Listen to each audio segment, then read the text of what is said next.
And please do not copy Miss Universe. Miss Universe is only one and only with Miss Grand International. If you want to see the entertainment pageant, come to Miss Grand International. Very fun. But if you want to see the elegant, the most top class pageant is Miss Universe. And the rest is they are copy. Once again, they are copy. Some person moving there, some person want to shine, some person she was working with Miss Universe, but she won't survive. So she fly around the world to stay somewhere to copy Miss Universe. Sorry, we are so far. I cannot see you anymore. Okay?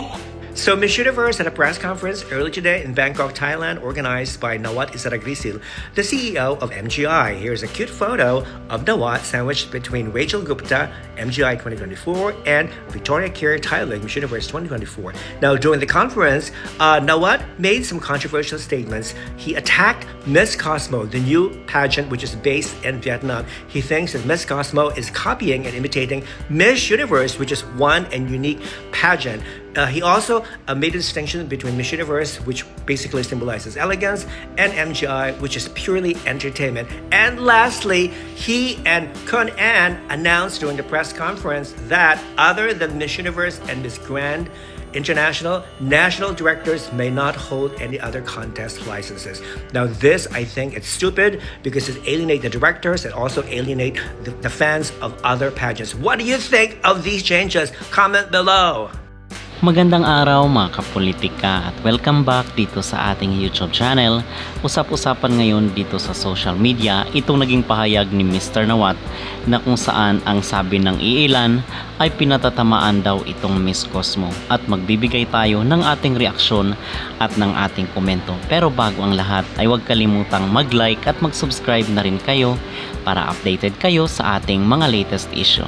At usap-usapan nga po dito sa mundo ng social media itong naging pahayag ni Mr. Nawat na kung saan ang sabi ng iilan ay pinatatamaan daw itong Miss Cosmo na kung saan ay ginagaya daw ng Miss Cosmo itong Miss Universe.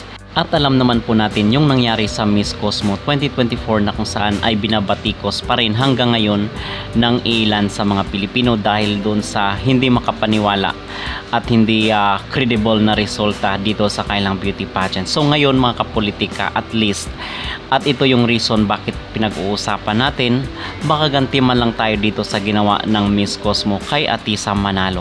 So ngayon ay pinag-uusapan itong patama at pagpaparinig ni Mr. Nawat dito sa Miss Cosmo na ginagaya daw ng Miss Cosmo ang Miss Universe sa kadahilan ng andito itong si Paula Sugart para maglibot sa ibang bansa at kung ano-ano daw ang mga pakulo. So bumanat itong si Mr. Nawat kasi sa tingin ko itong ginagawa ngayon ni Nawat ay parang kasi gusto niya ng kontrobersya para mapag-usapan yung kanyang negosyo, yung kanyang beauty pageant. Ito ay isa sa mga taktika or technique ni Mr. Nawat para mapasikat yung Miss Universe. Most especially ngayon na nagkatandim na sila ni Anja Karaotatip. So kaabang-abang ito at atin na lang hihintayin ang mga susunod na kaganapan kasi baka sakyan rin po ito ng Miss Cosmo dahil ang Miss Cosmo ay hindi naman sikat na beauty pageant at nanood lang naman po tayo ng Miss Cosmo 2024 dahil kay Atisa Manalo. So kung hindi dahil kay Atisa ay walang manonood na mga Pinoy dito sa kailang minor pageant. Okay, so yun lang po ang aking masasabi. At meron ring iba na nagsasabi na itong si Mr. Nawat daw ay ginaya daw itong Miss Cosmo dahil isa sa mga tumatak talaga na concept ng Miss Cosmo ay new era of pageant daw. So ginagaya daw ito ng Miss Universe at Miss Grand International. Well, kung ganun ay hintay na lang po natin ang maging resback ng Miss Cosmo sa mga susunod na araw. Ano ang inyong maging reaksyon sa isyong ito at sa naging pahayag ni Mr. Nawat? Mag-comment down below at huwag kalimutang mag-like at mag-subscribe na rin kayo para updated kayo sa ating mga latest issue.